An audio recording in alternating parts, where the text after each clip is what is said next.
दुमाचरा में आज माननीय मुख्यमंत्री प्रोफेसर डॉक्टर मानिक शाह ने कहा है कि हम 28 के 28 सीट खुद लड़ेंगे।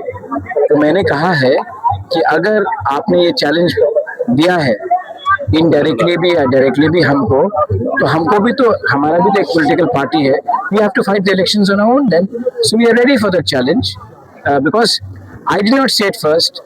He said it again and again, and now with just few days to go for elections, if he said it in Dumachora today itself, then I have to fight for my party also. But in any case, Pramukha is not in an alliance with the party in the PKDC. No, I was of the opinion that Delhi wanted an alliance. That was what was indirectly communicated to me.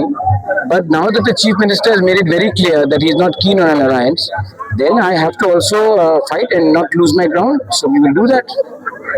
Recently, the Chief Minister In Dumachara, and today he's again said it today. So what he said it 2 days ago, I've heard what he said. But after he came back from Delhi, he said we. But today again, he said that they BJP on his own will fight all 28 seats. Sir अपने challenge accept किए, उससे बाद में मुकट तो नहीं जाएंगे। नहीं, मैंने तो उन्होंने चैलेंज फेंका है, तो मैं क्यों मुकरूंगा? मैंने तो एक्सेप्ट किया। अगर उनको बाद में वापस जाना पड़ेगा तो वो उनका मुकरना होगा ना। मैंने तो यही तो कहा है। मैंने कहा है कि आपने चैलेंज फेंका है, तो हमको तो चैलेंज एक्सेप्ट करना पड़ेगा। अब अगर कोई और उनको फोन करके दिल्ली से कहीं कुछ दबाव आता है कि आप अलायंस कीजिए, तब तो उनको वापस जाना पड़ेगा। मैं तो अपनी जगह में हूँ ही। हाँ, मैं